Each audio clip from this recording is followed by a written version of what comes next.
dəyərli TV Müsavat izləyiciləri, bizi Facebook və YouTube, eləcə də TikTok üzərindən izləyən tamaşaçılarımız, xoş gördük sizi. 29 oktyabr 2025-ci ildir. Həftənin çərşənbə günüdür. Mən aparıcınız Sevinç Telman qızı canlı debatda öz işimizi davam etdiririk və istəsək də istəməsək də 15 gündür ki, Azərbaycanın siyasi, ictimai həyatının ortasında Ramiz Mehdiyev, o mövzu, onun 4 aylıq həbs qəti imkanı tədbiri, onun barəsində seçilmiş tədbir, eyni zamanda məktubları, açıqlamaları və s.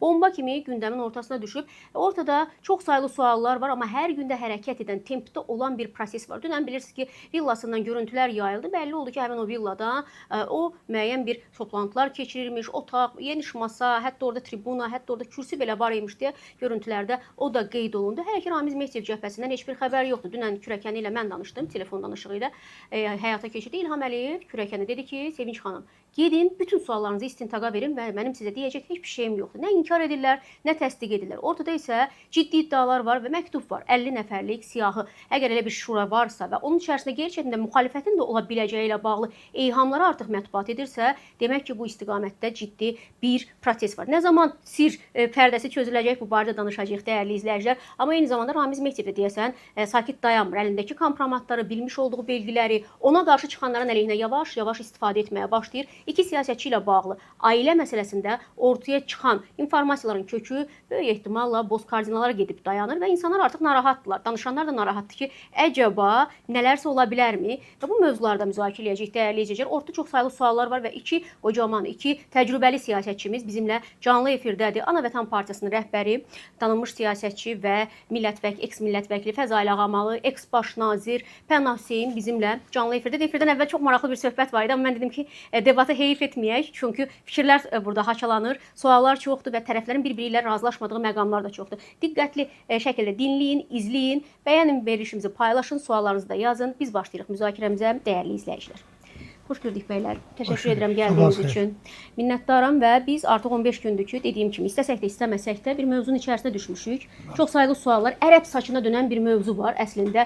Nə üzərindən demək, konkret bir söz deyə bilirik, çünki ortada rəsmi məlumatlar çox azlıq təşkil edir. Sadəcə olaraq özəl ekskluziv məlumatlar mətbuata demək, ötürülür, amma o məlumatlar da yayımlandıqdan sonra inkar yoxdur. İnkar yoxdursa bu razılıq mı deməkdir? Fəzail bəy, mən öncə sizdən soruşmaq istəyirəm, çünki mən bilirəm ki, sizin bu məsələ ilə bağlı Pənah bəylə toqquşan fikirləriniz var və əslində indiki bu informasiyalıq bolluğunda informasiyasızlıq nədən xəbər verir? Rəsmi xəbərlər azdır, demək olar ki, yoxdur, amma çox sayılı özəl, ekskluziv məlumatlar və təksib olunmayan məlumatlar var. Nə baş verir hal-hazırda sizcə? Ramiz Mehdiyev haqqında kütlə informasiya vasitəsinə gedən məlumatlar bir mənalı şəkildə həqiqət özündə itiraf edir. Bu mənim prinsipal mövqeyimdir. Çünki Ramiz Mehdiyev Kremlə, Moskva ilə hər zaman, hətta Sovet hakimiyyəti illərindən başlamış, bu günümüzə qədər çox ciddi əlaqələr və ciddi kontaktlar olub. Və bu gün də davam edir. Və Moskva tərəfindən Ramiz Mehdiyev idarə olunurdu və idarə olunmaqda da davam edir. Nə qədər üzərimizə işıq saçan və bu işıq saçmanın qarşısını alan bulutların və bulutlardan sonra doğmaq istəyən, yaranmaq istəyən qaranlığın içində olmaq cəhətlərinin inkarına biz yetməliyik. Ramiz Mehdiyev bugün ən ciddi maddələrlə, Cinayət Məcəlləsinin maddələri ilə ittiham olunur. Bu, Azərbaycan müstəqillik dövrünün tarixində belə bir şey olmayıb. Əgər olubsa, hörmətli Pənah bəy bunu xatırlada bilər. Əgər bu ölkəmizin sizin kimi daha digər nüfuzlu, dəqiq informasiyaları cəmiyyətə ötürən, onun ətrafında fikir mübadiləsi aparmaqda obyektiv mövqe nümayiş etdirən, mətbuat orqanları deyim mi, ya holdinglər deyim mi və ya ayrı-ayrı saatlar bu məsələni hər gün yeni faktlarla müzakirə çıxarırsa və əgər bu müzakirələrdə Azərbaycan dövlətinin müvafiq qurumları sizlərə yox demirsə, çünki bu cəmiyyətdən alası yaradır. Cəmiyyətdə belə mən deyərdim, həm də bir psixoloji gərginlik doğurur. Ən müxtəlif təbəqələr bunu ən müxtəlif şəkildə təhlil edir, ona yanaşır və s. Onda dövlət buna bir şey verməzdi. Verməzdi, bir mənalı. Əgər buna rəsmi qurumlar sadəcə olaraq nə hə, nə yox deyirsə, deməli, ictimai rəyin formalaşması, ictimai rəydə bu məsələnin həzm olunması prosesi gedir. Aydındır. Qayıdacağıq yenə, çünki mövzu çox genişdir və mən bilirəm ki, Pənah bəyin bu mövzu ilə bağlı, çünki dəyərli izləyicilər, bir arayış verim ki, efirdən əvvəl çox maraqlı bir qızğın bir debat gedirdi 5-6 dəqiqə boyunca. Mən hətta hiss etdim ki, mövqelər çox çarpışacaq bu mövzuda. Pənah bəyin bu məsələ ilə bağlı və ümumiyyətlə Ramiz Mehdiyev mövzusu ilə bağlı tərəddüdləri və sual işarələri də çoxdur. Razılaşırsınızmı indi baş verənlərin Fəzal bəy tərəfindən təqdimatı ilə? Fəzal bəyin hüququdur və o da öz fikirlərini ifadə elədi. Mənim bu məsələdə əvvəlcədən qeyd etdiyim bir məsələ var. Uzun müddət Azərbaycan siyasi müxalifəti, o cümlədən mən də daxil, qeydçi şəxsi Rusiyanın adamı olan, Türkiyəyə qarşı mövqe tutduğu məlum olan, bu barədə mövqeyini gizlətməyən, hətta vəzifəyə təyin olmamışdan əvvəl 93-cü ildən başlayaraq bu arada mətbuatda çıxış edən, məlum mətbuatı mən xatırlatmışam. Səhv eləmirəmsə, sizin də efirdə 17 sentyabrdan başlayaraq Xalq qəzetində Leydeyə əsrin qovşağında tözçülük haqqında bir məqalələr silsiləsi. Ondan sonra vəzifəyə təyin olunub. Ümumi şöbəyə, o vaxtki icra aparatında prezidentin vəzifəyə təyin olunub. Hər vaxt, heç vaxt Türkiyəyə məsələn getməyən, Azərbaycan-Ermənistan məsələlərində birmənalı şəkildə kontrolun Rusiyanın əlində saxlanmasının, Moskvanın açar olduğunu eləyən bir demək, şəxsin çox mühüm dövlət vəzifəsinin saxlanmasına qarşı çıxmışıq. Hakimiyyətin qarşısında bu məsələ dəfələrlə iqtidarın qarşısında qoyulub ki, belə bir adamları və onun təsirini və hakimiyyət Azərbaycan strukturundan uzaqlaşdırmaq lazımdır və bu Kimin mövqeyi olur? Azərbaycan siyasi müxalifətinin və dəfələrlə mətbuatda açıq şəkildə ifadə olunan mövqeyidir. 90-cı ildən başlayaraq. Konkret olaraq Azərbaycan Xalq Cəbhəsində Əbülfəz Elçi bəy sədrliyi dövründə Müsavat Partiyasının, Azərbaycan Xalq Partiyası təsis olunduqdan sonra 99-cu ildən başlayaraq Pənah Hüseynin Xalq Partiyasının mövqeyini ifadə edərək və müxalif və yaxud müstəqil yönümlü jurnalistlərin, məsələn, Yeni Müsavat o dövrdəki qəzetinin demək, yazarlarının və redaktoru daxil bütün insanların dəfələrlə Ramiz Mehdiyev hətta həbs olunmalıdır, hakimiyyət vəzifəsi uzaqlaşdırılmalıdır kimi yazılar çıxıb, şərh edilib, mövqelər ortağa qoyulub. Və bu saysız, hesabsız bu cür konkret yazılı mənbələr var. Lakin bunun əksinə olaraq Ramiz Mehdiyevin böyük dövlət xadimi olması, Azərbaycanın dövlətinin idarə olunması və inkişafı üçün elmi və siyasi təcrübəsinin fövqəladə əhəmiyyətli olması barədə əks fikirləri də biz iqtidar cəbhəsindən eşitmişik. Bu məsələnin yəni kökü, mahiyyəti bundan ibarətdir.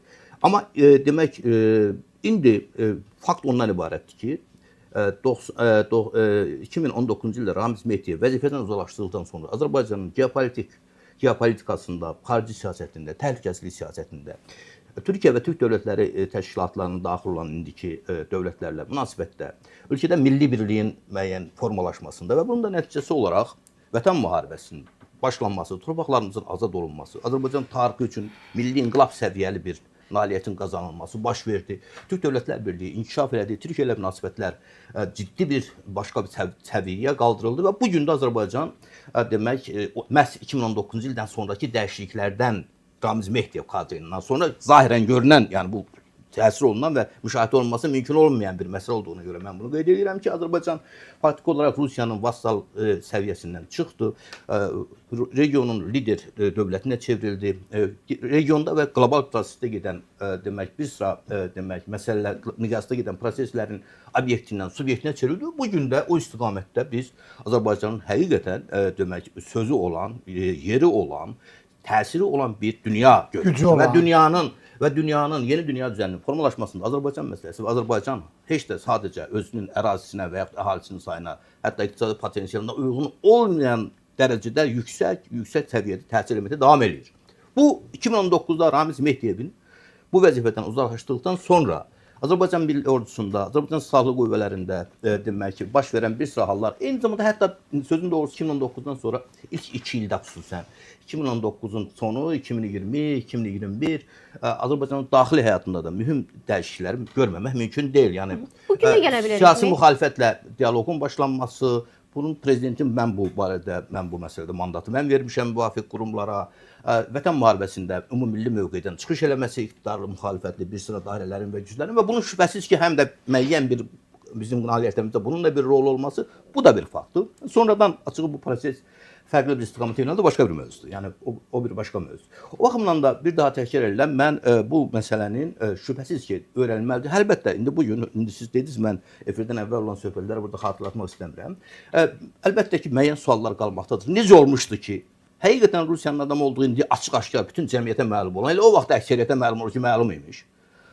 Və demək bir adam çox mühüm dövlətin varlığı, mövcudluğu və onun təhlükəsizliyi üçün mühüm əhəmiyyət kəsb edən bir postda bu qədər uzun müddətdə olub.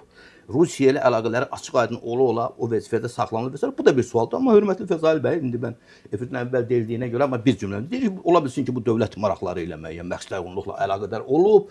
Misal gətirdi ki, məsələn, Elçibəy hakimiyyət dövründə, yəni mənim də rəhbərliyində olduğum hakimiyyət dövründə də açıq-aydın Rusiya ilə əlaqədar olan adamların vəzifələrdə olması halları olubdu. Bəli, olubdu. Bəli, olubdu. Bunu istisna eləmək olmaz. Bu cür cavablar var, amma bu cavablar indi müəyyən qədər qane eləyiblər. Çünki müddət 19 il, 24 il və s. bu fərqli bir məsələdir. Və bu zaman-zaman yəqin ki, indiki siyasətçilər və yaxud indiki iqtidar və yaxud gələcəkdə tarixçilər bu məsələləri şərh edib, analiz edib, təhlil edib cavab verəcəklər. Məni açıq narahat edən amma nədir, hörmətli Sevinç xanım? O cümlədən mən sizin də şərhlərinizi, verilişlərinizi hər gün izləyirəm, qulaq asıram, maraqla və yeri gəlmişəm, razım oldu, olmadığını hesab edirəm ki, ən maraqlı şərhlərdən, demək, təhlillərdən biri də sizin şəxsən. Söhbət şəxsən sizin özünüzün təhlillərinizdən bir hallardır. Amma mən bunların bir çoxlarını qəbul edirəm. Məsələn, bir məktub adına bir sənəd atılıb ortalığa, son dövrün əsas ətrafında müzakirələr gedən bir fakt, eləmi? Fakt kimi gəlir. Amma mən niyə məktub deyil, onun məlum deyil. Çünki əgər bu hansısa bir Rusiyanın, məsələn, konkret halda, ya başqa bir xarici dövlətə göndərilibsə elektron vasitələ, deyir ki, foto şəkildir o. Mən orijinalından baxmışam və onu verənlər deyir ki, bu foto şəkildir həmin sənəd. Orada konkret bir islah imza yoxdur. Çünki elektron olsa, elektron imzada məsəl üçün başqa təsdiq edici rekvizitlər olur da. O rekvizitlər yoxdur. Belə deyək ki, bu hansısa bir məktuba, müşayiət məktubuna bir əlavə ola bilər, bir müşayiət əlavəsi ola bilər. Əgər o aşkara çıxarsa ki, belə bir məktub olub, bu da ora əlavə olunub, onda bu deyilən kimi o 274-ün, 278-in tərkibini yaradan bir məsələ. Öz-özlüyündə sənəd bu kağız parçası deyək, hələ foto şəkil deyildiyinə görə mən deyirəm kağız parçası. Bu kağız parçası belə deyək ki, razılaşma olar, razılaşma olar. Azərbaycan üçün bunun mənfi müsbət tərəfləri var. Bu bir təklifdir. Adı da belə yeri gəlmiş, yəni mən baxdım. Dövlət idarəçiliyinin sistemində dəyişikliklərə dair təkliflər. Bunu bir alim də, akademik də, adi bir siyasətçi də, yəni bizim də hər birimiz eləyib öz kompüterimizdə yerləşdirə bilərik, eləmi? Bu məsələlər. Yəni öz-özlüyündə o prosesdən kənarda baxılsa ki, bu kiməsə göndərilməyib, hansısa bir məqsədlə müəyyən xidmətə kəsb edən müzakirənin predmeti olmayıb və s. öz-özlüyündə burada heç nə yoxdur. Yəni bu öz-özünə durub belə deyib fantaziyaya mı düşüb? Yox. Yəni prinsipən burada cinayət yox. 50 nəfərlik heyət, idarə etmə. O cümlədən bu deyilir ki, güya 50 tərəfli heyət. Bax, həmin o sənədin mən də buradadır, hamımız da oxumuşuq. Deyilir ki, təklif olunur oradakı. Mən onunla razı deyiləm. Yeri gəlmişdən hətta mən baxdım, deyəsən Şahin familiyası bizim hörmətli şərhçilərdən biri deyir ki, bu təxminən İran tipli bir şey təklif edir. Çünki hakimiyyət qollarından bir tərəfdən deyir ki, hakimiyyət üç qoldan ibarətdir. Qanunverici, icra edici və məhkəmə. Məni hələ qoyaq qırağa, indi bu deyir ki, bunun da üzərində nəzarətçi bir orqan kimi bu Dövlət Şurası adlı 50 nəfərdən ibarət olan, lakin diqqət edin yazdığı xalq tərəfindən referendum yolu ilə seçilən şəxslərdən ibarət olan bir qurum. Sonra da axırda da deyilir ki, bu güya parlament idarəçiliyinə keçid məsələsidir. Halbuki parlament idarəçiliyinə keçid bu Dövlət Şurasının burada təklif olunan funksiyası ilə və səlahiyyətləri ilə uyuşmur və İranda yeri gəlmişkən o Pənah bəy, versiyanız nədir? Yəni bu məktubla bağlı sizin versiyanız nədir? Yəni bu real deyilmi? Ramiz Mehdi tərəfindən yazılmayıbmı? Nədir şübhəniz? Ramiz Mehdi tərəfindən yazılıb ya yazılmayıb deyə bilmərəm. Altda imza var. İcazə verin. Yox, imza yoxdur. Orada Ramiz Mehdi akademik ad var da doğrusu. Mənim dediyim odur. Mənlə Ramiz Mehdi bunu yazmayıb, göndərməyib. Niyəsə əlavə eləməyib? Deyə bilmərəm, əlimdə fakt yoxdur. Bəlkə də göndərib. Amma göndərib bunu konkret olaraq demək, bunu o yazıb da hətta deyə bilmərəm. Çünki nə Ramiz Mehdi təsdiq eləyib bunu. Yeri gəlmişkən son günlərdə də ekspertizdən keçirilməsi, tibbi komisiyanın yaradılması məsələləri olub. Sabahları da əgər Yəni istisna olmayan məsələlərdən biri ki, elan olunur ki, bu demək Anlamsız vəziyyətdədir. anlamsızdır və bütün deyilən məsələlərin hamısı yatırılır, qaldırır, xitama gedir və s.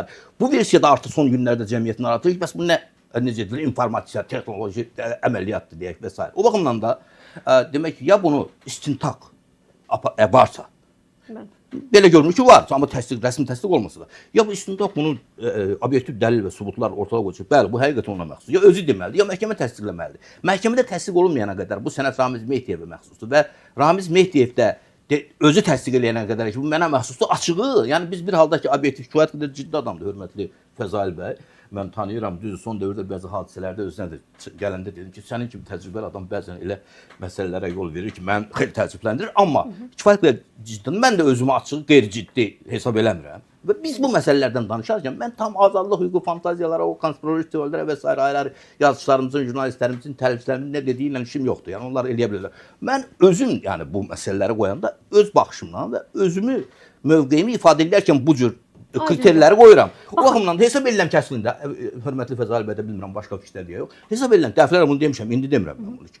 Bu məsələnin kifayət qədər ciddi olduğunu nəzərə alaraq, ictimai şuurda həqiqətən bir belə zəlzələ effekti yaratdığını nəzərə alaraq və burada cürbəcür şayələrin başaldıb olub getdiyini nəzərə alaraq, artıq ayrı adamların bir-birini şərləmək üçün, qaralamaq üçün, şəxsi haqq hesablarını ya siyasi haqq hesablarını çəkmək üçün bir istifadə olunduğu faktları göz qabağında ola-ola nəhayət ki, İstintaq sirrinin və təqsirçilik prezumpsiyasının yol verdiyi çərçivədə səlahiyyətli orqanlar, rəsmi orqanlar, istintaq əməliyyat orqanları və məhkəmə bu barədə sözünü deməlidir ilk.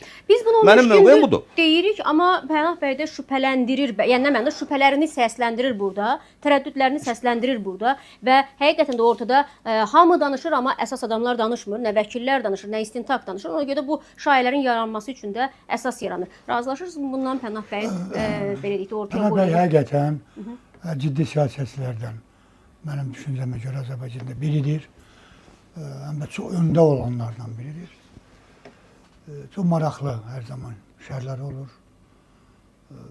Və mən də çox böyük məmnuniyyətlə Pənah bəyin şərhlərini oxuyuram. Təşəkkür ederim. Tanış oluram. Lakin kifayət qədər ondan tərəfdar olmadığım məqamlar da var. Pənah bəyin əslində çıxışının birinci hissəsində etmiş olduğu məqamlar Azərbaycan dövlətinin bu gün yüksək səviyyədə özünü ifadə etməsi və s. həm ölkə daxilində həm də yuxarıda bunların hamısı həqiqətdir. Bu da bir ciddi bir siyasətçi kimi bunu etiraf edirsə, bu çox yaxşıdır.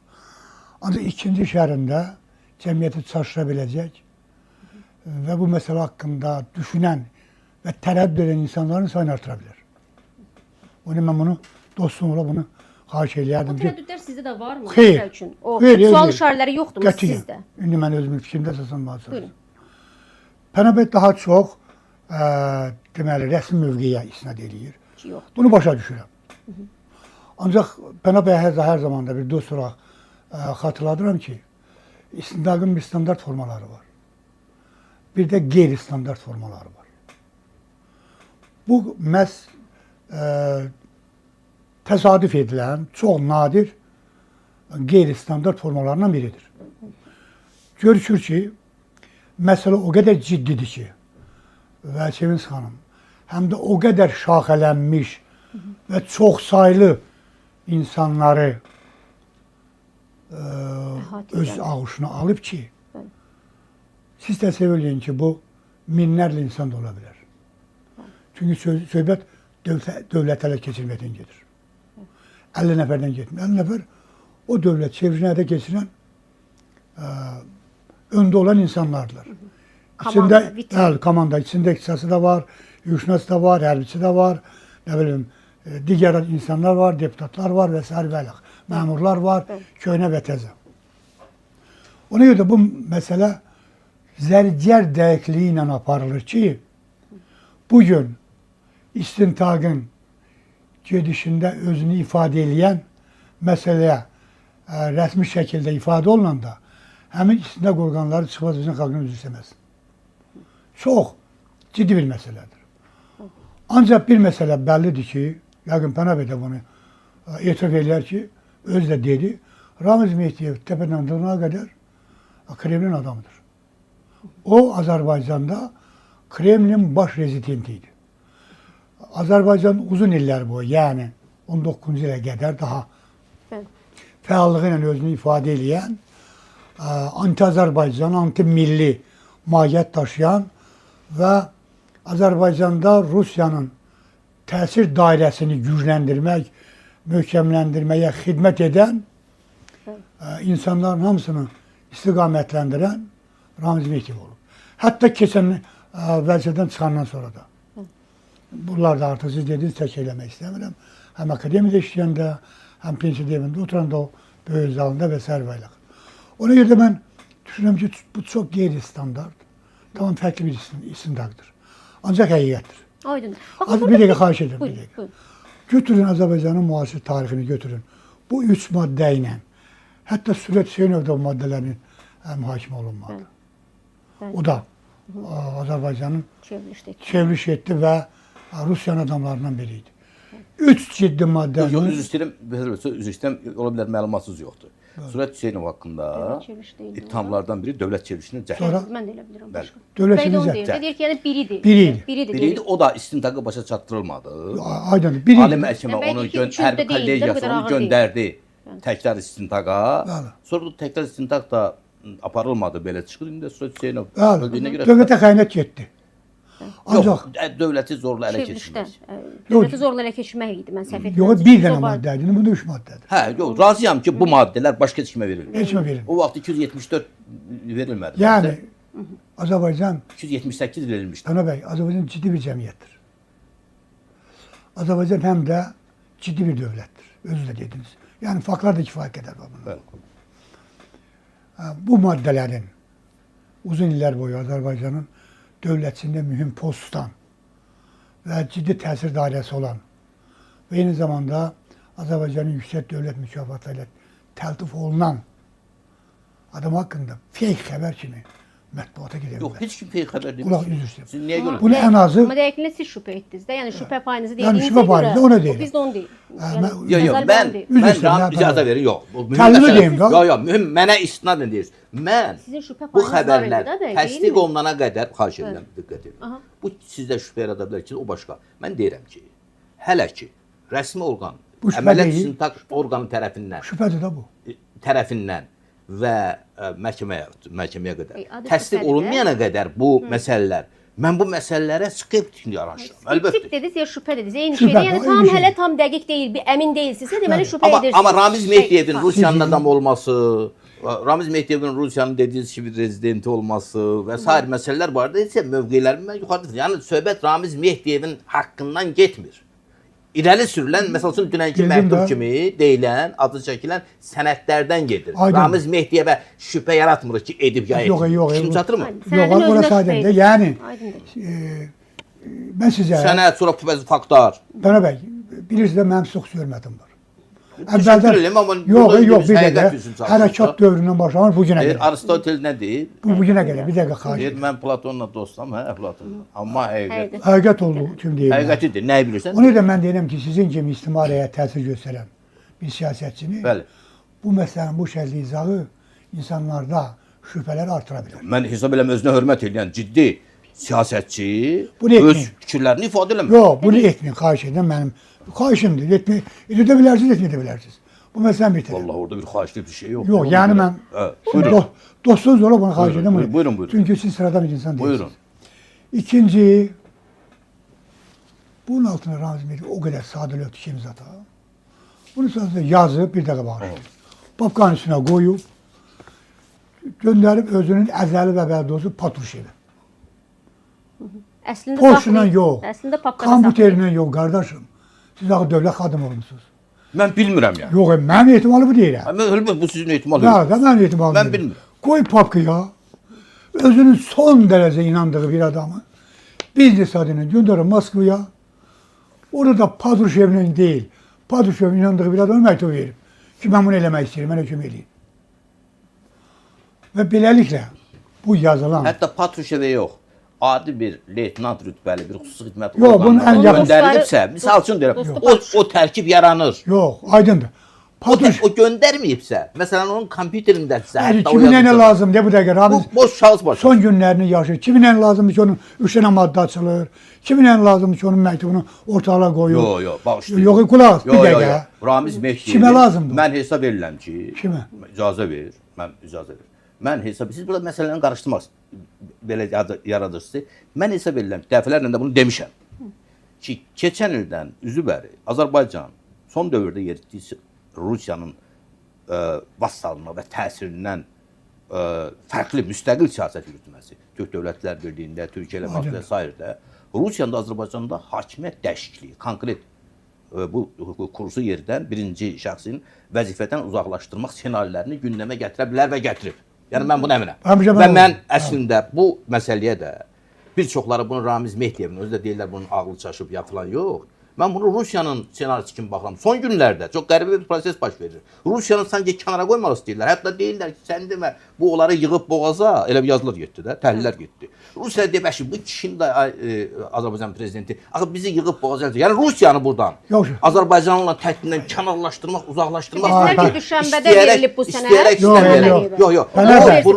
Yəni mən Ramiz Mehdiyevə Rusiya əməliyyatı kimi baxıram. Rusiyadakı o işlərə Ramiz Mehdiyev əməliyyatı kimi baxmıram. Kim çatır? Baxmayaraq ki, bunu deyə bilərsiniz. Ancaq qardaşım, Bəli. İzinlərin gedişində həm də o Rusiya ilə bağlı istintaqlar getsin və bu Azərbaycan prezidenti bir dəqiqə mətbuatda bu geniş əks olunsun. Bu son dərəcə təhlükəli bir şey olar. Bax, burada Azərbaycan prezidenti Cənab İlham Əliyev Əl-Ərəbiyyə verdiyi müsahibəsində çox belə olmayan dərəcədə prezident olmayan dərəcədə ifadə işlə Rus dedi, biz buna uşaq bağçası deyil. Bu şeylə bağlı, bu təyyarə ilə bağlı verilən məlumatlarda. Bu birisi də kimə deyirdi də bunu? Putinə deyirdi də, Rusiya prezidentinə deyirdi.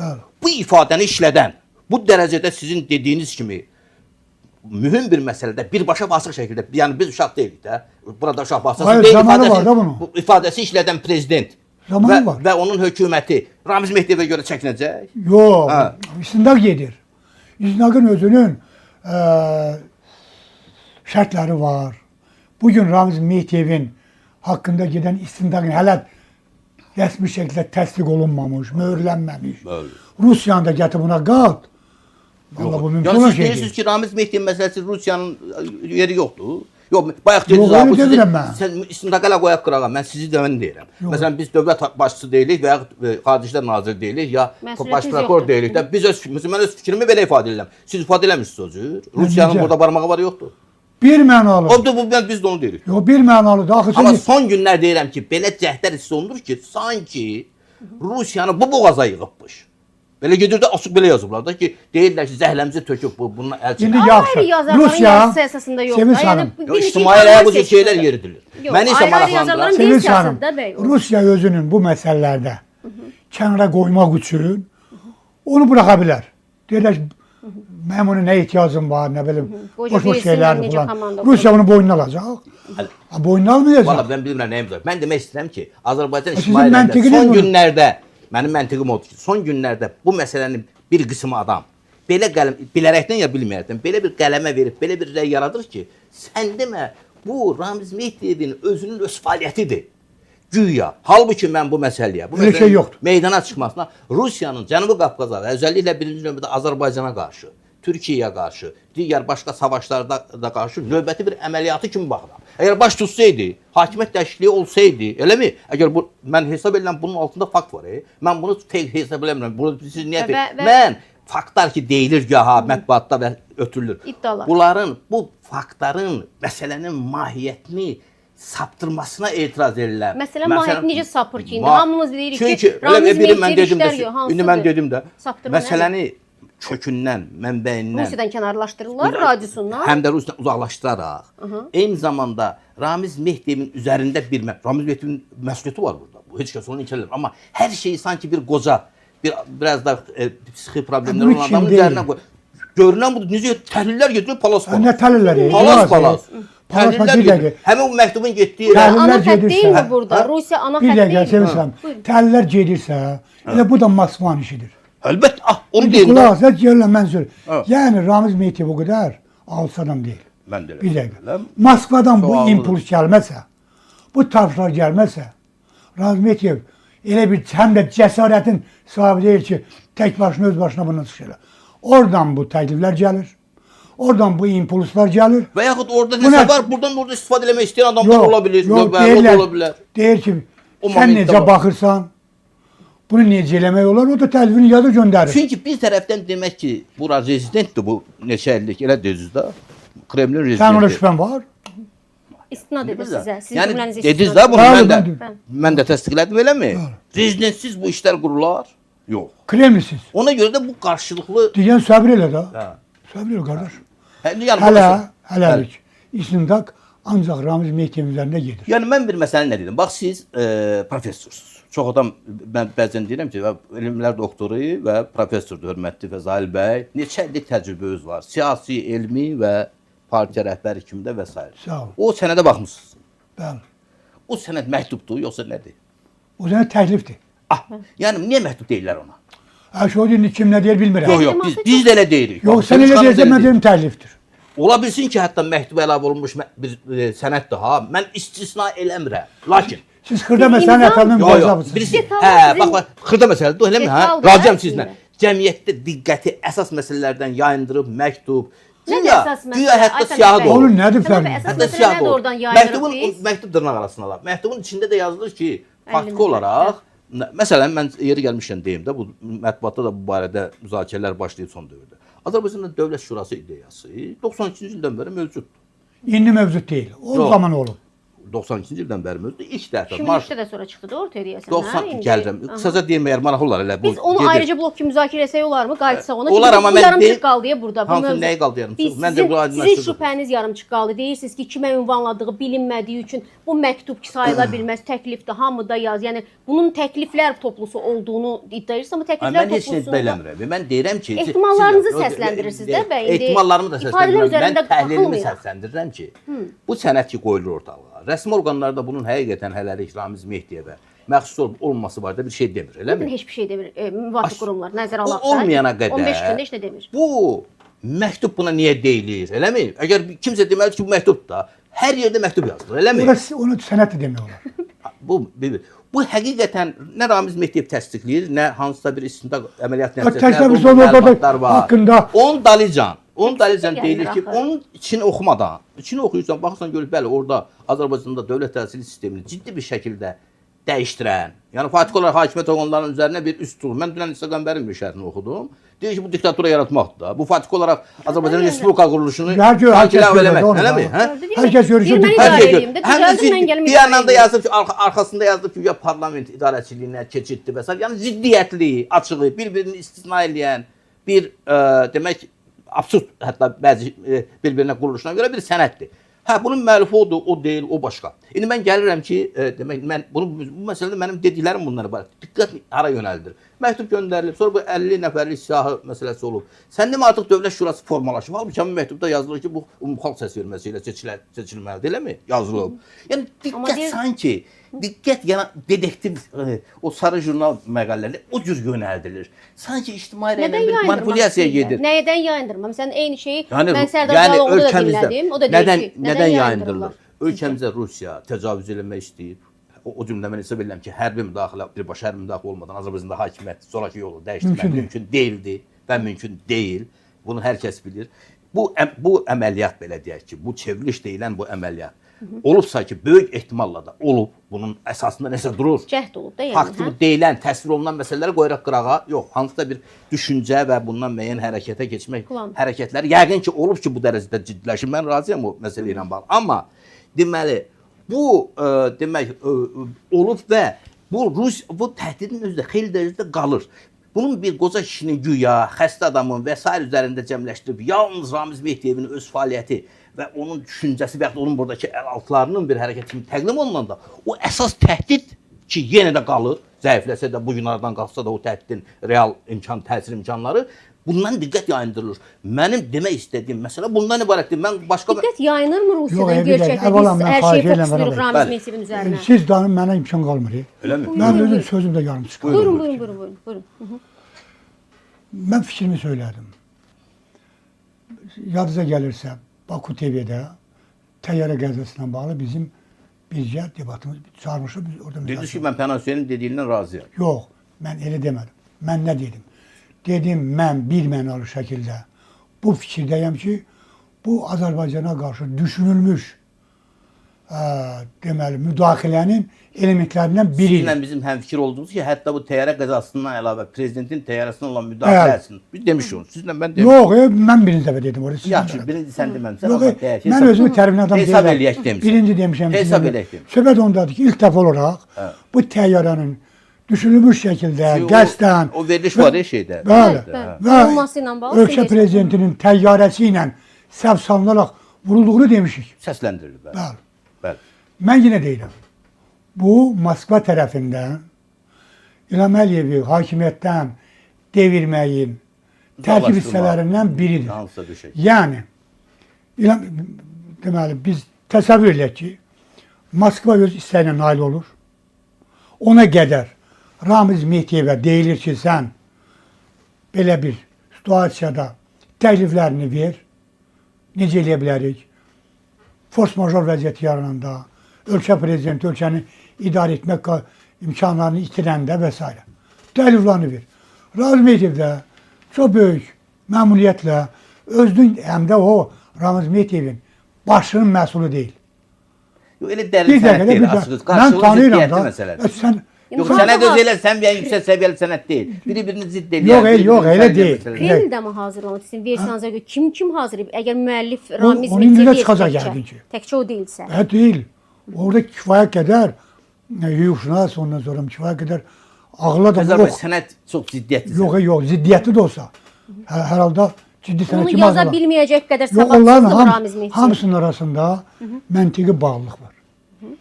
Bəli, nəticə itibarilə bu deyildiyi kimi İran hakimiyyət strukturunun daha fərqli bir, ona oxşar bir formasıdır və s. Bunu da cəmiyyəti aldatmaq üçün, manipulyasiya etmək üçün, xalqı aldat, görün nə deyir? Ramiz Mehdiyev hara, Azərbaycan xalqının həyat səviyyəsinin yüksəldilməsi hara. Onu yazır. Və yaxud demokratiya. Və yaxud da ki, Ramiz Mehdiyev hara, demokratiya hara. Həqiqətən yəni. Xalq seçkisi hara və s. Demək, bunlar hamısı manipulyasiya xarakteri daşıyan Azərbaycan xalqını Özü də bunları kimə təklif edirsən? Rusiya. Azərbaycan ən avtoritar rejimlərə yox. Bunu elə Rusiyanın özü də deyib ki, bunu belə hazırla. Ki, sən heç olmasa keçid dövründə Pənah Hüseynov və Fəzal Ağamalı kimi adamların əlinə bayraq alıb xalqın içərisində Rusiya qarşı, sənə qarşı mübarizə aparmasın. Xalq bilsin ki, ondan indikindən daha yaxşı gəlir. Çox ağlı hazırlayıblar. Siz baxsanız, ola bilsin. Bunu da Ramiz Mehdiyevin kəlləsinin, başının, təxəllinin məhsulu deyil. Sadəcə ona tapşırıq verilir, o da yığıb deyib belə bir şey hazırlayır. Və burada dekabr ayında həmin təyyarə vurulandan sonra artıq ölkənin istintaq orqanları, hüquq mühafizə qurumları bu məsələnin ətrafında çox geniş araşdırma, təhlil aparıblar. Və siz baxın, həmin gün ölkə prezidentinin Sankt-Peterburqa səfəri var. O hadisə ilə həmin koordinatlanma ondan yaxından keçəndən bir ölkə prezidentinin o hadisənin arasında yarım saata yaxın vaxt olub. Təyyarə geri döndü o zaman. Böyle geri döndü. Yox, fakt o deyildi ki, o avadanlıq işləməyib, değil mi? Yəni, yarım saat ərzində. Eyni zamanda prezidentin təyyarəsinin nəsə işləməyib. Bəli, qurullar işləməyib. Əlaqələr tamir itib. Sadəcə Allahın bir sevgisi ilə İlham Əliyevə qarşı törədilən bu qət baş tutmayıb. Və İlham Əliyev gəldi. Siz onun yerişinə baxın. Deməli, aeroportda göstərirlər. Gəlir. Onun yerişi çox əsəbi, çox belə qətiyyətli və narahat idi. Gəldi, dərhal tapşırıqlarını verdi. İstintaq qrupunun yaradılması ilə bağlı addımlarını attı.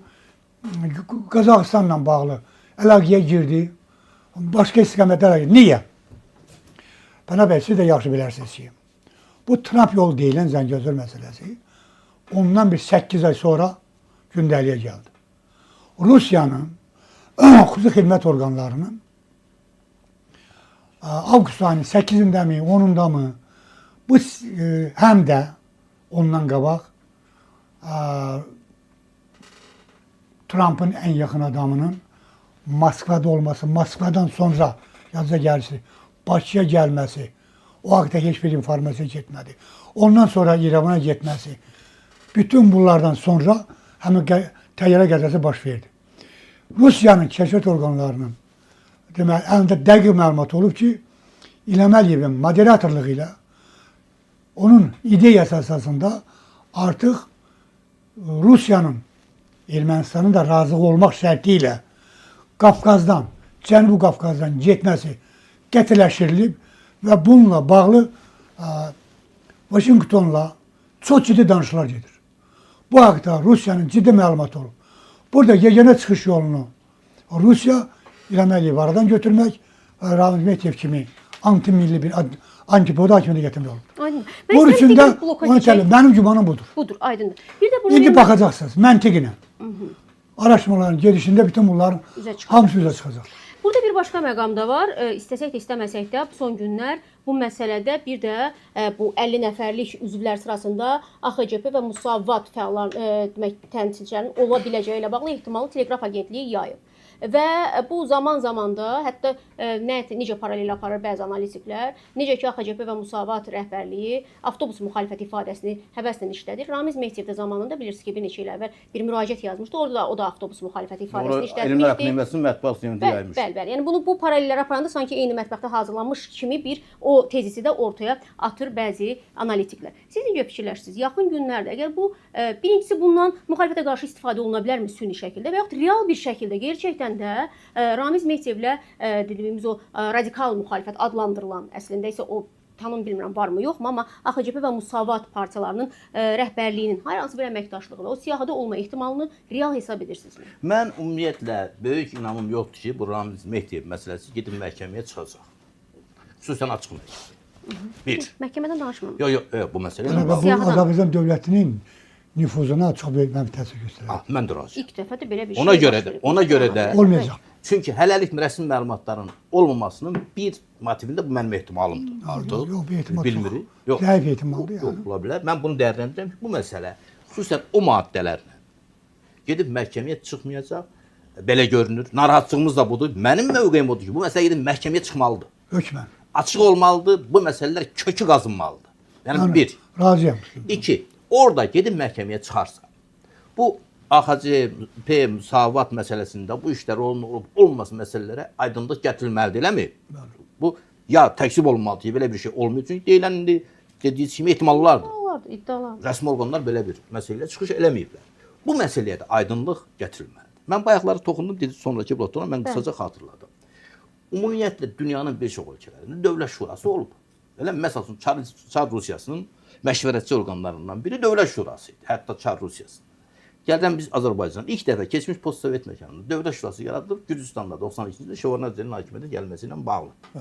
Mütəllibov hakimiyyətdən getdikdən sonra Azərbaycan müxalifəti içərisində də həm Heydər Əliyevçi siyasi müxalifət, həm cəbhə AXC siyasi müxalifəti, həm digər müxalifət içərisində də Azərbaycanda dövlət şurası yaradılsın ideyası səsləndirildi. Məsələn, mənim bu kompüterimdə Riyaziyyat İnstitutunda deyəsən Fərməz Maqsudov vaxt direktori Riyaziyyat İnstitutunun AXC və Əlincə cəmiyyətinin iclasının məlumatı var. Səs qəzetində. 20 mart səs qəzetində. Ondan əvvəl 11 martda Kinematografiya Komitəsində məşhur bizim Rüstəm İbrahimbəyovun sədrliyi ilə Ramiz Rzayev, Rəsul Quliyev və digərlərinin də iştirakı ilə mart ayının 11-də Mütəllibov artıq istifaya göndəriləndən sonra Azərbaycanda dövlət şurasının yaradılması və Heydər Əliyevin həmin dövlət şurasının Bu ideya olmamış. Bəli, sədr təyin olunması haqqında təklif olundu. 27 martda 100-ə yaxın akademik, professor, çox məşhur yaradıcılıq təşkilatlarının rəhbərləri, alimlər, siyasətçilərin bir qrupu 100-ə yaxın. O da elm qəzetində dərc olunub. Müraciəti var ki, Heydər Əliyev, Əbülfəz Elçi bəy, Etibar Məmmədov, Rəhim Qaziyev, Yaqub Məmmədov, Ali Sovetin sədri idi və bir-iki nəfər də başqasının iştirakı ilə dövlət şurası yaradılsın, prezident seçkiləri dayandırılsın. Rəzail bəy də o proseslərin şahidlərindən biridir, iştirakçılarından biridir. Xatırlayın, bu məsələ olubmu? Olur. Sonra dövlət şurası ideyası demək Əbülfəz Elçi bəy prezident seçildikdən sonra prezidentin yanında məşvərətçi orqan olaraq onun öz funksiyalarını həyata keçirməsində kömək etmək üçün 7 avqust 111 saylı prezident fərmanı ilə Azərbaycan Respublikasının dövlət şurası yaradılıb. və onun əsasnaməsi prezident tərəfindən təsdiq edilib. Orada dövlət katibinin, mən dövlət katibi idim, dövlət müşavirlərinin, onun tərkibi və s. haqqında məsələlər özünün nizamını salıb. Lakin diqqət edin ha, prezident yanında ölkənin idarə etmə sistemi dəyişdirilmir. Məşvərətçi bir orqan kimi. Sonradan demək Təhlükəsizlik Şurası bugün o Dövlət Şurası deyilən məsələn o tipli orqanların bir hissəsinin təhlükəsizliklə müdafiə ilə bağlı olan hissələrini bugün də elə məşvərətçi bir orqan kimi prezident yanında icra edir. Yəni bu Dövlət Şurası anlamındanmı? Lakin Ramiz Mehdiyevin dediyi Dövlət Şurası bu tamamilə fərqli bir məsələdir. Yəni bunları bir-birindən qarışdırmaq lazımdır. O cümlədən 2003-cü ildə. Eyni şeydir. Etibar Məmmədov o zaman təklif etmişdi 2003-cü ildə. Mən açıqlamasını bilmirəm. Hə. Dövlət Şurası ideyasını o zaman həmin dövrdən bu eyni təşkil. Yox, mən sizə deyim. Demək 2003-dən eyni. Bəli. 2003-cü ildə. Siz o prosesdə olmusunuz da ona görə soruşuram sizdən. Mən o prosesin bəli içində olanlardan biri olmuşam. 2003-cü ildə təxminən seçkilərdən bir həftə əvvəl İsa bəyin tək, yəni şəxsən tək özü olaraq demək Qurban Məmmədovun mənə zəng eləyib. Mən təsdiq eləməsin deyim ki. Qurban Məmmədov mənə zəng eləyib. Biz Ağsudan seçki qabağı demək tədbirdən qayıdırıq. Təxminən bu Mərəzə tərəfdə olanda biz İsa bəylə bir maşında idik. Zəng eləyib və deyib ki, bəs mühüm bir təklif var. Etibar bəy İsa bəyin namizədliyini dəstəkləməyə razıdır, amma danışıqlar getməlidir.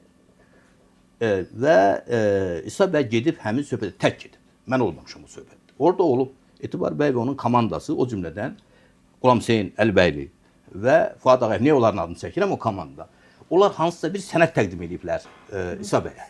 Amma İsa bəy bizə gətirib yazılı sənədi bizə vermədi və İsa bəy yazılı sənədi götürməyib. Hər halda İsa bəy şifahi tanış olub o sənədlə? Yox, o şərtlər indi Fuad Ağayev də sağdır. Onu təqdim edib orada izah edib İsa bəyin dediyinə görə mən Fuad Ağayev və Qulam Hüseyn Əlibəyli.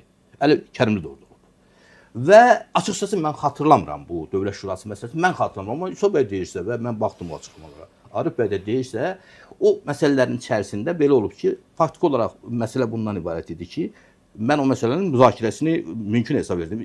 İsa bəy prezident seçilir, Etibar Məmmədovu baş nazir təyin olunur və bununla birgə seçkiyə gedilir. Mən bu şərtləri belə bilirəm. İndi məlum olur ki, həmin o İsa bəydə olmayan, amma orada Qulam Hüseyn bəy və Fuad Ağayev tərəfindən şərh olunub, təqdim olunan o sənəd də həm də prezident tərəfindən diqqət edin. Bu seçki, o da Ramiz Mehdiyev məsələsi. Referendumdan, konstitusiyaya xüsusi bir əlavələr edilmədən, səsvermə olmadan, seçki olmadan, prezidentin fərmanı ilə, necə ki, mən avqust ayında 92-ci ildə 111 saylı fərmanı dedim, prezidentin fərmanı ilə bir dövlət şurasının yaradılması və baş nazirin, yəni konkret halda Etibar Məmmədov baş nazir olacağı halda dövlət şurasının rəhbəri təyin olunması barədə fərman verməsi şəklində belə bir təklif olduğu deyilir. Mən şəxsən onu bir zat nə eşitmişəm, çünki orada olmamışam, nə də o sənədi görməmişəm. Mən dünənlər bu məlumatlar çıxandan sonra müəyyən insanlarla əlaqə saxladım ki, çünki mənim xatirimdə deyil sözün doğrusu. Hətta məsələn ona görə də hətta o 2003-də olanda o dövlət şurası da ki bundan eyniləşdirilə bilməz tamam. Çünki orada deyilmirdi ki, çünki Ramiz Mehdiyevin bu dediyi dövlət şurası tamamilə antikonstitusyon, respublika quruluşunun özünün demək ləğv eləməsi anlamına gələn o teokratik İranda olduğu kimi, amma indi onun dünyəvi belə forması var. Bu məsələ fərqlidir. Yox, amma Arif Hacılı deyir ki, eynidir. Yəni o dediyi ki, biz bilmirik o sənədir. Arif Hacılı dediyi ki, biz onu bir dəqiqə bunu müqayisə etmək olmaz. Müqayisə qüsurludur. Yəni etmək olar, amma eyni deyil də mən dedim niyə. Niyə çıxdı bu söhbət? Yox, 2003-cü ilin niyə çıxdı bu söhbət? 2003-cü ilin bu ideyası Moskva ilə bağlı deyildi.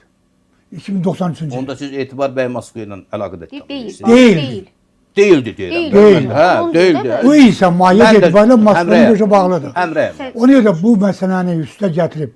Yox, məzmunca da fərqlidir. O prezident fərmanı ilə yaradılan və təyin olunan bir qurum kimi, mən bilmirəm, amma mən dəqiqləşdirəndən sonra bildim ki, olan məsələdir. Yenə dedim, necə ki, avqust ayında Elçibəy tərəfindən yaradılan Dövlət Şurasının təsdiq başqa şey demək istəyirəm. Bu isə fərqli bir başqa. Bu bütün orqanlar üzərində. Dayanaq bu. Əgər bu düz qüsurludur. Tamam, aydındır. Ancaq şey demək istəyirəm sözünüzü. Buyurun, davam edin. Bu gün Respublikanın radikal dediyimiz qanadı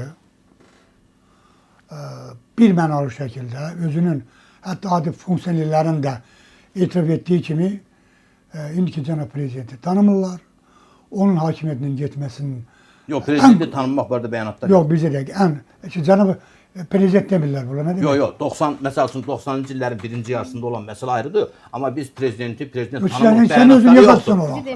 Yox, mən də özümü demirəm. Axıcı bir müsavatı Deyirsən deyirəm. biz deyirsən deyirəm. Yox, siz deyirsiniz ki, onlar kimdən zərt? Onların bəyanatı varmı? Mən rast gəlməmişəm. Yox, mən radikal müxalifəm. Bilirəm, Müsavat və AXCP-nin. Müsavat və AXCP. Biz İlham Prezidenti qəbul edir. Prezident kimi tanımırıq barədə siyasi bəyanatları Yox, yoxdur. qəbul ediblər onu.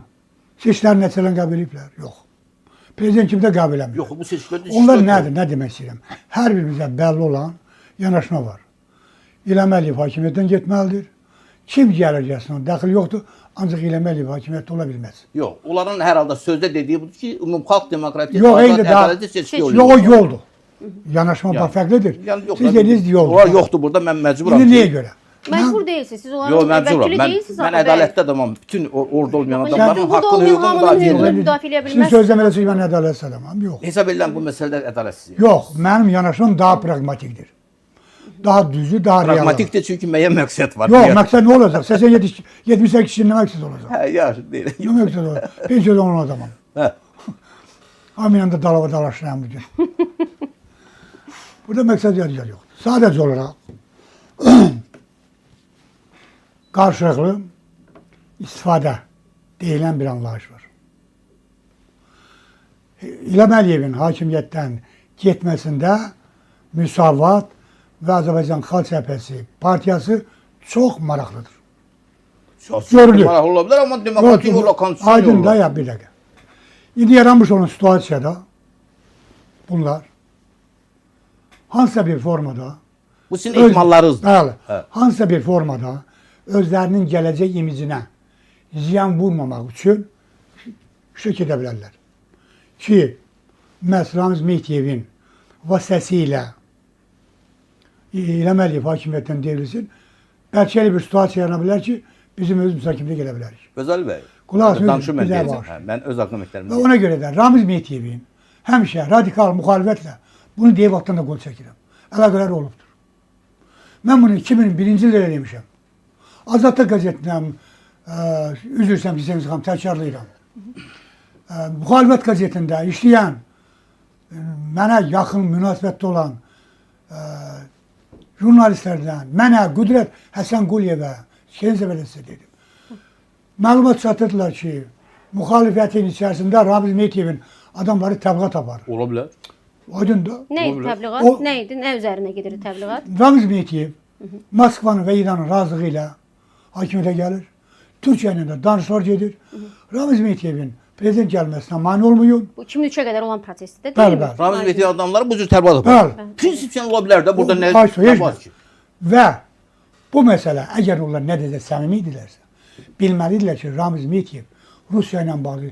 Niyə onu deməli qəzet vasitəsilə bir formada Ramiz Mehdiyevi ifşa eləmədilər, Rusiyanı ifşa eləmədilər Necə eləmədilər? Yox, İsa qulaq- Qəmbərin seçki platforması anti-Rusiya üzərində ki. Yox, qulaq Ramiz asın, Mehdiyev. görüşü deyirəm. Ramiz Ya Mehdiyev- deyir niyə onlar eləmədi? Ramiz Yox, Mehdiyev- görüşü Ramiz deyirəm. Mehdinin adamlarının Yox, görüşü niyə ifşa hansı eləmədilər? görüşdən gedir söhbət? Mən bilmirəm. özüm. Deyirəm ki, Mən İsa Qəmbərin o komandasında arkadaş o başqa məsələ. əsas adamlardan biri Başqa idi. şey deyir. O başqa Deyir ki, şey görüşü deyir. niyə? Hansı görüşü də mən də onu deyirəm. Deyirəm ki, Bəlkə var görüş, bilmirəm. 2001, 2001-ci görüşlər. Bəli. Kimlə görüşüblər? Görüşüblər. Hə. Klassik Xalq Cəbhəsinin nümayəndələri Bir Mahmud ağayla. görüşüblər. Yo, O yo. zaman məlumatı Şimdi deyirəm. nümayəndə onların hərəsinin minlərlə üzvü Ay var. qardaş mən o zaman nümayəndə. Yox, yox, mən deyirəm bəlkə siz biləsiniz də, deyəsiz cəmaət. Deyirəm da Ramiz sizə. Yəni Mehdinin İsa özün- Qəmbərlə bir özünlə- Mahmud ağa ilə görüşüblər, Əli-Kərimlə görüşüblər. Deyirəm ki, onların funksionerləri ilə görüşüblər. Nümayəndələri. Mən bilmirəm kimlə Nümayəndələri ilə görüşüblər. konkret kimlə? Mənə Yox, dəqiq olsun da mən Ramiz bilmək istəyirəm Mehdinin sadəcə. özü iləmi, yoxsa Bəlkə bir sizdə məlumat nümayəndəsi var. ilə? Ramiz Mehdiyevin göndərmiş olduğu iki nümayəndə ilə Kim görüşüb? bir deyirəm. De. Deməli, Rauf Hüseynov Kimdir o o? zaman Ulu Öndərimiz Heydər Əliyevin tərcümətçisi idi. Aha. Və Ramiz Mehdiyevin ən yaxın adamı olanlardan biri. Bilmirəm. Bu yaxınlara qədər prezident administrasiyasında işləyən Qafar Əliyev. Tanımıram. Bunu şəxsən mənə onlar Hə, deyiblər. onlar kimdən görüşüb deyiblər siz onu? Deyiblər ki, Bəlkə biraz çəkəsiniz də deyim kimdən? daha Hə, deyim. hə, Qardaş, de, sən de. zorla adı qoşdurmamışsın. Yo, yo, niyə mən? Mən bildiyimi Maraqlı deyirəm. da axı. Deyiblər ki, Hə. müxalifətin nümayəndələri ilə Klasik xalq cəbhəsi ilə. Bilirəm. Kimlə ki, konkret? Deyirəm nümayəndələrini deyiblər. Ad Bilmir, deməyiblər. adını ben indi. Ha, adını deməyiblər. Bilmir Mən də, hep dedim. bayaqdan Bəlkə dedilər yalandan ki, danışırlar bilmir. o. Axıra kimi falan Hə. oldu. Azərbaycan Demokrat Partiyasının nümayəndələri ilə. Bəli. Rəsulun xətti ilə. Bilirəm. Ya amma ad Sərdarın çəkməyiblər. yox. Amma ad çəkməyiblər. Bitsin də. Sən- Yox, Deyir- Nə edim? Bəlkə yalan danışırlar. Deyən də Allah Allah. Siz niyə inanırsınız onlara? Cümlə bitsin mi bəy? Ay, bu- Görək nədir? Son Tarixdən gedir söhbət. Mən də tarixdə deyirəm, İndi bu deyim tarixçisən də konkret ad Deyim çək. də. Görüş tarix deyil. Axı qoymursun axıra kimi deyim. Buyurun. İmkan verir də. Klasik xalq cəbhəsi, sonra Rəsul Quliyevin bəs adamlarından ADP Bəli. o zaman. Bu Sərdar Azaddan bağlı deyil. Aha. Sonra Əli Kərimli, Aha. Əlkənin öz görüşü. Əli Kərimlinin nümayəndələri. Hə. İsa Qəmbər buna iri onayla yanaşıb. Nə deyirlər onu deyirəm. Hə. Bu qəzetə də gelib. Aha. Bunu mənə dedilər. Eyni zamanda Qüdrət Həsənquliyevə də deyiblər. Mən məsələn başqa kanallarına Qüdrət Səqulov vaxtı Əlkənin yanında deyirdi. 2001-dən Qüdrət danışırıq da, Səqulov 2001, yoxsa 2002-dən. uzaqlaşmışdı? yox uzaqlar 2001-dən gedir söhbət. O vaxt 2001-də uzaqlaşmışdı. Bilmirəm, herhalde Qüdrət Həsənquliyevin bunun xəbəri var. Bəlkə elə Qüdrət bəylə görüşüblər onlar. Ola bilər, deyəmərəm. Yəni çünki yox, bilirsiniz nəyə görə? O vaxt məncə təəssüf ki bilmirəm. yox Qüdrət Həsənquliyevlə görüş Məncə olmaz. çox sonra olub bu. Yox onların İsa Qəmbər ironiya ilə yanaşır. Mən Və heç kəsi 2005-də göndərməyib. Qüdrət Səqulov Əlkənin qoymuş müavini adam Pənah idi. bəy heç kimi qoymur. O 2005-də müavini Ay idi. Pənah bəy, bir dəqiqə 2005-də. gözləyim də. arkadaş deyirəm bu məsələni Qüdrət Həsənquliyev də bilir. Ha, Götür, orada zərf danış. deməli Qüdrət bəylə görüşüblər də belə Ben çıxır. bilmirəm kimlə görüşürlər. Qüdrət Həsənquliyev demədi məndən görüşürlər. Hə. Bəlkə şahiddir, bəlkə proseslərin Deyirəm ki, içindədir. bu məsələnin bütün mahiyyətini Qüdrət Həsənquliyevə deyib. Bizim aramızda müzakirə də olub ki, Ramiz Mehdi'nin adamları falan kəslərdən görüşür. Mən araşdırdım, bəlli oldu ki, həqiqətən bu olub. Harda Bizə görüş, araşdırma harda maraqlı olub? deyil, çox maraqlı. Ona Aldım. görə deyirəm. Mən bu qəzetdə də ona görə də 2001-ci ildə Neytral qəzetində 2001-də. bəli 2001 Mən Neytral görüm onda seçki falan da yox idi ha. Hələ. 2003-də idi. Ayşe Hidayəliyev xəstə idi, müalicə olunurdu. Moskva bunu Ramiz Mehdiyevi prezident eləmək istəyirdi. Qazet.ru saytı idi, nə idi bunun təbliğatını apardı. Ondan sonra bunun reytingini yüksəldirdi. Sosial sorularla bunu öne Sizin çəkirdi. adınızdan 2018-ə aid bir təbrik məktubu yazılıb. 2010 və 2013 Yox, o Ramiz Mehdi haqqında. mən yazmışam bəli. Elə Nə mi? var ki burada? Və o cür adamı siz necə bu cür? İndi deyəcəm ona da gəp deyirəm. Hə. Bu özə O vaxtdan bilmisiniz, ona görə deyirəm. Mən 2000 yox, indi o səbəbini də deyə bilərəm. Bu görüş baş tutub, qaydar 2001-ci ildə mən bunu Neytral qəzetində verdim. Bir ay sizin də qəzetdə bu getdi. Baxa bilərsən arxivdə. Yox, mən şübhə eləmirəm. Mən siz göndərəcəm də vermisiniz. sənə. Arxivdə göndərəcəm. Yox, mən inanıram siz demisiniz. Oldu Siz bu Ramiz məsələ, Mehdiyə sonra- qarşı sonra- həqiqətən və o mən vaxtdan onu orada ifşa etdim, şərəfsiz dedim, xəyanətçi dedim və s. demisiniz. Mən də onu bilirəm mən. Bilirsən. Bəli. Bu gedir Ulu Öndərin yanına. Onun yanında olan bir nəfər. Kifayət qədər rəsmi adam. Mən o söhbəti deyir. Deyir bir 15-20 gün bu məsələ gedir. Yaxınlaşdı Ulu Öndərə ki, İdər Əliyevə ki. Bəs cənab prezident, mən sizə çox sədaqətliyəm. Mən prezidentlik iddiam zadım yoxdur. Demişdiniz. Deyir, bu da deyir ki, bu nə söhbətdir? Dedi, mənim haqqımda Fəzal Ağmalı qəzetlərdə yazır ki, mən beləyəm. Mən belə deyiləm, mən sizə xidmətdən şərəf duyuram, yəni neyin yerim, nə deyiləm. O da çox belə müdüş bir söz deyib də ağlına. Deyib ki, deyir də buna niyə narahat olur? Tamamilə normal deyir. Deyir, Öz niyə əlbəttə ola bilsin sənin acıq gəlir deyə O da məsələn. deyir, niyə narahat olursan? O. Soğan yeməmişsən, Demokrat, Çinliyə gəlir. demokratik cəmiyyətdir. Mənim haqqımda deyir ki, işinlə məşğul ol. Və həqiqətən də o işinlə məşğul olmasa davam Deyir ki, edir. işinlə məşğul ol. Hə. Ya bu sübutdur. Aydındır. Belə, belə. Yəni nə demək istəyirəm? Uzaqlaşdıq Uzaqlaşdıq mövzudan. Gəlləmə yox idi. Sən bəzi orada mən getdim. Hə, hə. Bu adam Ramiz Mehdiyev Bəli. 1995-ci ildən başlayaraq bu günə qədər Azərbaycanın müstəqilliyinə, azadlığına, ərazi bütövlüyünə, suverenliyinə, Azərbaycanda aydınlara, Azərbaycan dövlətini sevən müxalifət, qeyri-müxalifət olanlar hamısına qarşı düşməndir. Eyni zamanda sənə. Mən nə deyirəm ki? Mən Ona görə də- yuxarıda dedim ki, dəfələrlə dedim ki, bu uzaqlaşsın. Niyə görə sənə düşməndir? Çünki sən müxalifət olsan da dövlətçi mövqeyindəsən. Onun xətti də Azərbaycan dövlətçinin məhvini aparan yoldur. Bu baxımdan mən demək istəyirəm ki, əvvəlcədən hazırlanmış senariyo uyğun olaraq Ramiz Mehdiyev də bu prosesə qoşulub, qatılıb İstisna deyil. və ona deyiblər ki, bu məktubu təklifləri yaz. O da bu təklifləri yazır. Ona sənəd denə, məktub denə, bəyanı.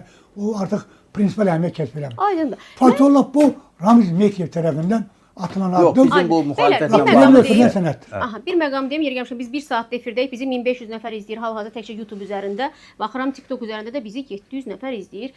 Bu o deməkdir ki, bu söhbət çox maraqlıdır. Arxivlərdən müəyyən detallar Amma biz açıqlanır. üzr istəyirəm, Söz xanım, imkan yaradarsınız ki, bu şəraitdə nə təklif edirsiniz? Bu Aydın. sara getmə Burada bir barədəki məqam var. fikirləri Mən üzərində də istəyirəm biz ki, rezümə Təbii, eləyək. təbii, rezümə etmək üçün buradayıq həm də. Mən istəyirəm bir məqamı da burada toxunum, çünki Fəzali bəy bizim qonağımızdır. Elman Nəsirov da bizim hər zaman müsahiblərimizdən biri olub. Və indi mənim gördüyüm təhlükəli bir tendensiya var. Kim Ramiz Mehdiyev haqqında danışırsa, bu ərəfədə onunla bağlı kompromatlar, yığılmış kompromatlar üzə çıxır və hətta yerlərinin də anonsu verilib. Dünən birinin də mən anonsunu verdilər ki, bunu da çıxardacağıq ortaya. Bir mətbuat orqanının nümayəndəsi idi, redaktoru idi.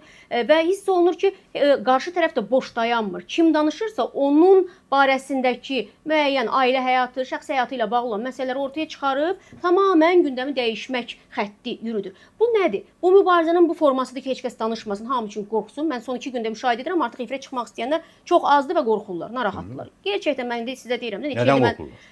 Hamının Yəni, həyatında haqqında nələrsə- kompromat üzə çıxmasını- kompromat çıxar üzə, yığıb vaxtında, zamanında nə isə səs yaz. Mən qorxulası bir şey var ki, qorxurlar. Hamının həyatında nəsə ola bilər. Fənan heç kəs kristal yaşamaq zorunda deyil ki. İndi ola bilər də həyatda nəsə olub, səhv olub filan olub. Yəni bax bu mübarizə vasitəsini necə qiymətləyən, təbii ki, bu mübarizə vasitəsinin işə dırnaq arasında Ramiz Mehdiyevin işinə yaraya biləcəyini düşünürsünüzmü? Fəzail bəyin, İlman bəyin timsalında bu davamlı ola bilərmi? Valla Fəzali bəyin Ramiz Mehdiyevə qarşı çıxışları, açıq çıxışları, publik çıxışları və son dövrdə də əvvəldə bu məlumdur. Elman müəllimin hansı Ramiz Mehdiyevə qarşı var. Mübarizəsi olub? Proses başlayan kimi Yox, indi başlayır yox. da. Söhbət əvvəldən Yox, gedir. indi. Yox, akademiyadan çıxandan sonra danışıb bizim Mənlə birlikdə sizin elə efiriz dedi, elə bir şey demədi axı. Deyildi də. Mən indi mən müsahibisi Yaxşı. olmuşam da. O bilirəm ki, baxımdan olub. mən bu məsələlərdə demək, yəni bunları bayaqdan təkrar deyirəm, istisna eləmək olmaz. Bu Ramiz Mehdiyevdən çox Rus kəşfiyyatının da burada müəyyən demək imkanlarından istifadə oluna bilər.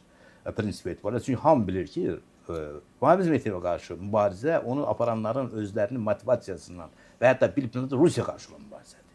Hətta mən Ermənistan şəbəkələrinə baxıram, kifayət qədər ciddi erməni belə deyək ki, şərhçiləri bu mövzudan artıq müstəqil verilişlər verməyə başlayıblar. Onlardan biri də bir İskəndəryan var, o da bir tanınmış onların politologlarındandır. Demək, hətta Ramiz Mehdiyev simvol Stari epoxi belə bir başlıqlı dünən bir yarım saatdan sonra 40 dəqiqəyə yaxın bir çıxış elədi və təhlil və s. verdi. Yəni bu məsələ diqqət cəlb edib. Ciddi bir şəkildə mən burada Rusiyanın bu məsələnin diqqətdən kənarda sağlamadığı qənaətindəyəm. Konkret olaraq Elman bəy haqqında demək o meydana çıxan məsələlərin bilmirəm nə dərəcədə haqqında məlumatım istisna eləmək mümkün deyil. İstisna eləmək mümkün deyil. Çünki bilirsiniz nəyə görə? Çünki Ramiz Mehdiyev haqqında Elman Nəsirovdan daha qat-qat sərt çıxışlar var. Elə indi də əvvəllərdə olmuş adamlar. Məsələn bu yaxınlarda Alqış Həsənovun hələ 2000-ci illərin əvvəlində bir yazısı çıxdı. Mən baxdım ki, dövlət katibi öz səlahiyyətlərini aşır. Belə bir başlıq altında vardı. Sonra məlum oldu ki, Maksim indi rəhmətə gedib. Onun bir müəyyən çıxışları olub və s. Yəni bunların hamısı haqqında çıxmır axı. İndi bunlar təsadüf. İndi ola bizim onlarla tərcüməndə bunlar yoxdur. Hə, təsadüf ola bilər. Mənim demək fikrim ondan ibarət ki, bir mübarizə ki başlanıb, burada da artıq yarı yolda mənə kompromat deyilə bilər deyə çəkilməyin özü artıq şübhəli görünür. Vəziyyət Yəni çirkinləşə bu də məsələ, bilər də ölkədə. əgər həqiqətən biz elə pafosla, ümumi şəkildə demirsək ki, bu ölkənin mövcudluğu ilə, gələcəyi ilə, təkcə keçmişi ilə bağlı yox, gələcəyi ilə bağlı olan mühüm bir məsələdir. Hazır öz xalqının, öz nəslinin, vətəndaşının, özünün, dövlətin küllarında demək, mənafeyini, marağını üstün tutan hər bir şəxs bu məsələdə prinsipial olmalıdır. Özünün hətta şəxsi müəyyən şantajlara və s. demək, məruz qalmasından da çəkinməməlidir. Mənim mövqeyim konkret bu sezdiğiniz məsələ var. Siz necə düşünürsünüz? Siz bu məsələdə zərər çəkənsiz, ən azından ona görə ki, durduğunuz yerdə yaşınızın bu vaxtında bir neçə ard-arda kompromatlarla üz-üzə qalmaq zorunda qaldınız. Hətta yəni bəzi məsələlərlə bağlı da bundan sonra davamı gələ bilər kimi ehtimallar da var.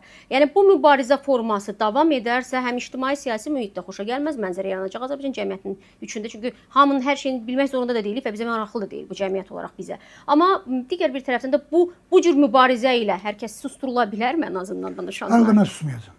Başqasını deyənmərəm. Susanlar ola bilər. Yəni özünün tərcümə halında hansısa bir səhvi, hansısa bir Azərbaycan cəmiyyətinin qəbul etmədiyi, mentalitetimizə uyğun gəlməyən və yaxud da ki, digər cinayətlərə yol verən insanlar ola bilər. O çəkinə bilər. Mən bunu istisna etmirəm. Ancaq söhbət mənə gəldi, mən bu mübarizədən geri çəkilən deyiləm və bunu da xəyallarına gətirməsinlər. Azadlıq uğrunda, Azərbaycanın müstəqilliyi uğrunda, bu suverenliyin qorunub saxlanması uğrunda mübarizə girəndə mən rəhmətlik atamın 1989-cu ildə evə gəlib məni çəkindirmək, prosesini çəkindirmək istəyəndə demiş olduğum və atmış olduğum addımları götür qoyub bunu işə getmişəm. Ata məni gəldi çəkindirmək istədi. Nə qədər çalışımla inanmadım. Bu mənim yolumdur. Bu Tanrı mənə vermiş olduğu bir talihdir. İnanmadı. Axırda söylədim ki, ata, elə təsəvvür elə ki, 40 yumurla qulaq mən ölmüşəm. Mənim artıq 40-ım da çıxıb. Həyatda da yoxam. Bununla barış. Mənim yoxluğumu barış mən. Bu yolun yolçusuyam getməz.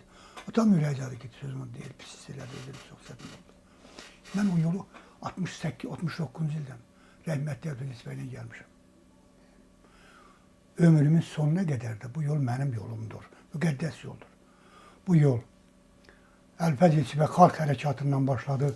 Heyliyev tərəfindən müqəddəsləşilərək İlham Əliyev səviyyəsində yüksək mərhələyə qaldırıldı. Dünya miqyasında. Bu yoldan dönməyin özü ən böyük namərdlikdir.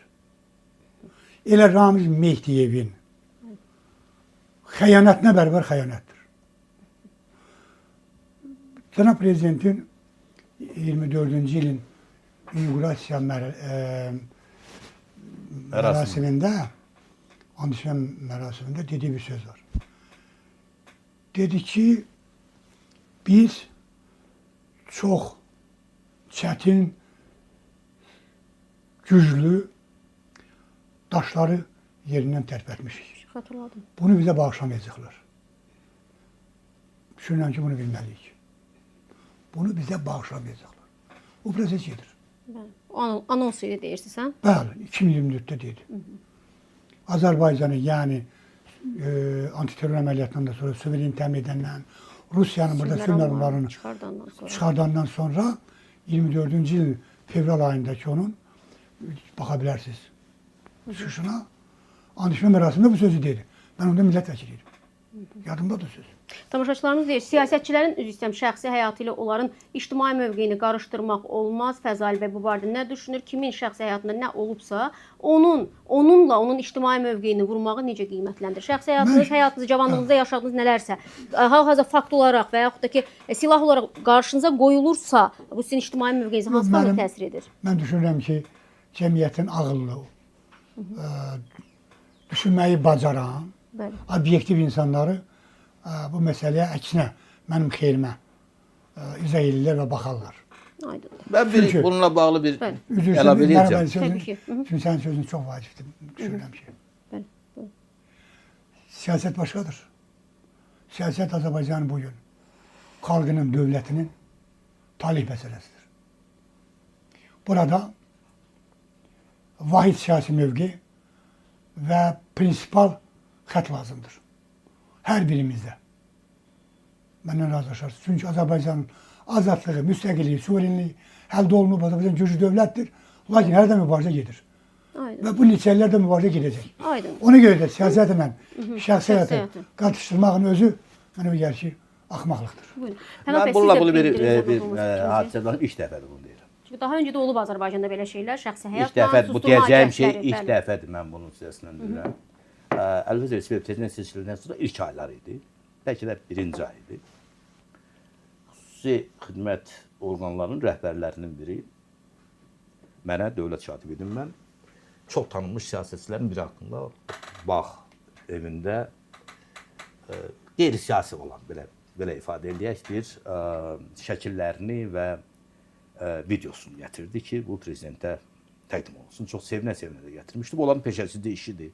Belə işlə məşğul olurlar. Olurlar da sevməli deyirlər də yəni. Mən apardım bu sənədləri təqdim elədim prezidentə. Təxminən baxan kimi Elçi bəy atdı mənim üstümə onu. Bir söz dedi, adam kişi olar. Mübarizəni kişi apar.